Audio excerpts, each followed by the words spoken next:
Okay, so here's my thoughts on buying a rebuilt status vehicle. If the salesman that's selling it to you is not lying, you know what the car's been through, and you're getting it for a super low discounted price, then I don't see anything wrong with it. Because in fact, a rebuilt status vehicle is basically a car that's been in a pretty big accident that the insurance company has deemed it more expensive to fix the car than to actually just buy it from you, or the cost to fix it is going to be a lot more than what the car is worth. So they end up just paying you out. Your car's a write-off and it gets a rebuild status. But here's the thing about that. When a car gets a rebuild status, it eventually gets fixed by the insurance company, and they've got to inspect it before being able to resell it to the market. So it's got to go through an inspection before it gets resold on the car market anyway, right? So the thing is, if you're getting it for a really great discounted price, then there's not really anything wrong with that. And as long as the salesman isn't lying to you and you know exactly what you're paying for, you know what the car's been through, you know what you might have to fix if in fact you buy it. And here's the thing. So getting it for a super low discounted price is the key here, because and also the year. So say you're buying like a 10 or 12-year-old rebuilt vehicle. Like you can find a nice 2010, 2012, 2013 car that's about 12, 13 years old, which is really great. And if it's got low kilometers, then you're getting it for a steal, right? But here's the thing. If you're buying a 2 or 3-year-old rebuilt vehicle, say the car's original price is about $50,000 to $60,000, and then because it's got the rebuilt status, you pay, let's say, you get a discount of like $15,000 or $20,000. You pay $30,000 for it. The original price tag was $50,000, and the car is only 2 or 3 years old, but it's got a rebuilt status. The thing is, in 5 years from now, the car will still only be maybe like 8 years old, but you're gonna lose a lot of money. You're not gonna be able to resell it for that value. But at that point, maybe 8, 10 years down the road, it had a rebuild status when it was 2 or 3 years old. Now you can only sell the car for like 10 grand, so you might lose a lot of money. Whereas say you bought a rebuilt vehicle that's maybe 10 or 12 years old, and you paid maybe $4,000 or $5,000 for it, and you decide to sell it in a few years, you can still sell it for that low discounted price because you got it for that low discounted price. So those are things that you want to consider when buying a rebuilt vehicle. And of course, you want to inspect it yourself. So here's the thing. A few weeks ago, and I'll tell you guys my story here with this car that I bought, and then I'll show you guys what to look for when buying a rebuilt vehicle. So a few weeks ago, I bought this Toyota Altis. And so it's a Corolla Altis. I'm actually living in Southeast Asia right now. And actually, you'd be surprised if you were living in Southeast Asia and you were wanting to buy a used car. Used cars out here are not like buying used cars in America or Canada, where I'm from. Cars actually hold their value out here. So when I found this car, I've been living out here for about 7 months now. And I've been wanting to buy a car, but it was all about finding the right car and getting it for the right price. Because again, I'm buying a used vehicle, and cars out here hold their value. So when I saw this one, this is a 2012, I'm living in Thailand, so I paid 150,000 Thai baht, which is equivalent to about just under 6,000 Canadian or 4,000 US. So when I saw this car at that price, I was like, yeah, I'm gonna get that for sure, because that's a steal. Even in Canada, if you look on Craigslist, for 2012, you're gonna pay at least 9 or 10 grand. Now, I was looking recently, that might have gone up in the past few months because of the whole tariff bullshit, right? But yeah, on Craigslist, you look for a 2012, you're gonna pay around like 9 or 12,000 Canadian. I found this for about 6,000 Canadian here in Thailand. So I figured as much, that it has to have been in an accident, right? Here's the thing. I don't really know how to read Thai. Like I can speak a little bit Thai, I can communicate a little bit, but I don't know how to read their script. So when I was buying this car, it was all a matter of, okay, the price, I'm paying $6,000 for it. It's cheap. I know for sure that there's got to be something wrong with it, so I'm going to inspect it, right? So I figured as much, because you can look here on the back, there's some scratches on the bumper. Then when I lifted up the trunk, I might as well do that now. I figured, you know, I don't need them to tell me, I don't need to read on the paper that it's been in an accident, because I obviously, if I'm paying this much for it, has to have been in an accident or something, right? And you can see on the back here, there's some scratches on the bumper, and I figured, okay, yeah, so maybe it's been an accident. So I check in the inside, see if there's any damage to the frame, and it seems okay, right? And I did my inspection, it's not leaking, you know, and it's got low kilometers, it's got 100,000 kilometers. So I figured, yeah, you know, there's some scratches on the spoiler. I think the spoiler they put on here is just an aftermarket, so this is plastic, and that's why the paint is chipping, and it's only mounted on by double-sided adhesive, right? So there's a little bit of things, and it's a 12-year-old car, right? By next year, it's already 2026, so it's a 14-year-old car, right? So it's a reasonable price for this car. It's a Toyota as well, the most reliable car on the road. So I figure, you know, it's a good deal. And at $6,000, yeah, like if I'm paying that much, I know it's gonna have been an accident. But there are things that I did overlook. So of course you wanna do your initial inspection yourself. You wanna take it for a test drive. You wanna check if all the lights are working. You wanna see if it's got brakes, the tire thread. You wanna see if it's leaking any transmission oil or any type of fluids leaking from the bottom. And it was good, right? I did my inspection.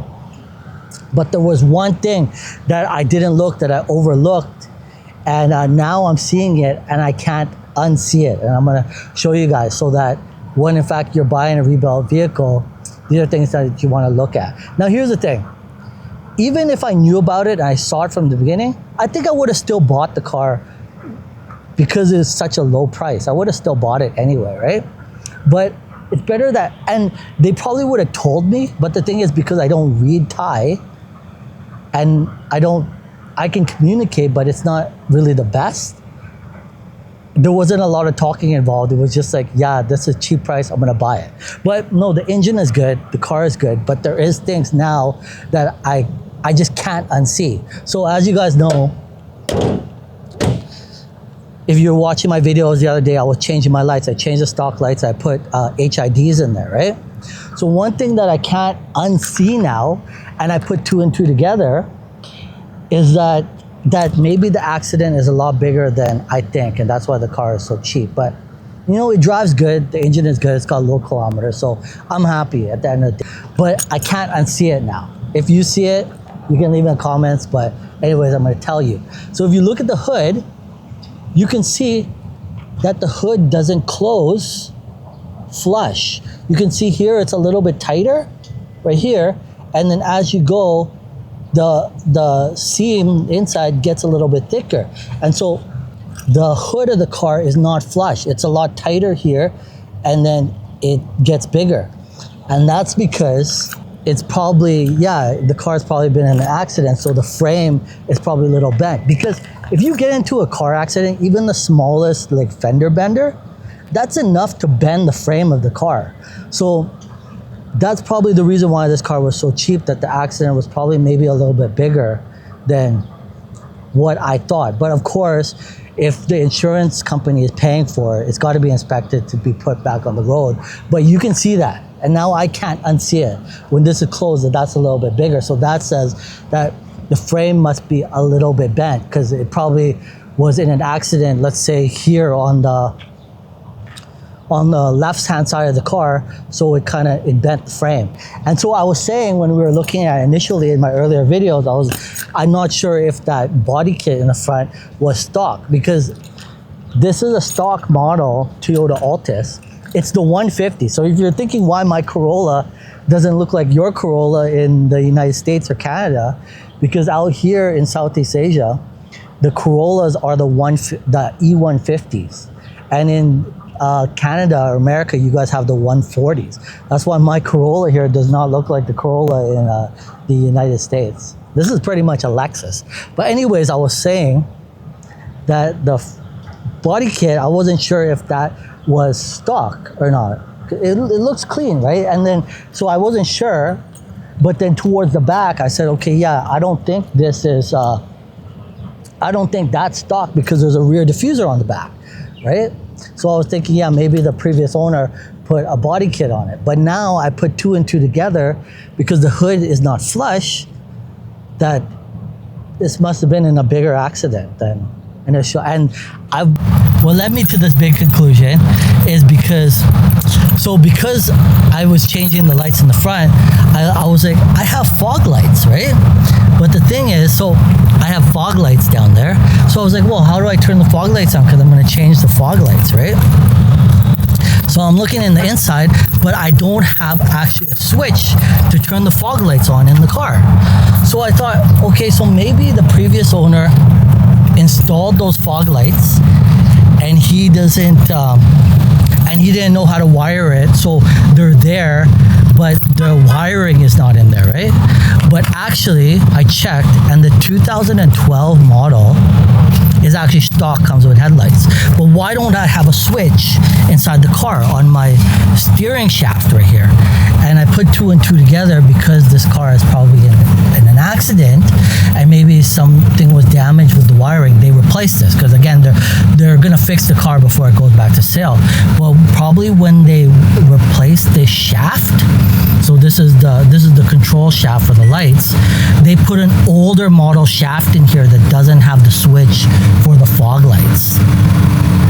So in the next coming days, it's coming in the mail. I have some fog lights coming, and I have a new control shaft, which is the original part for the 2012, because this is an older model, and it's gonna have the switch for the fog lights.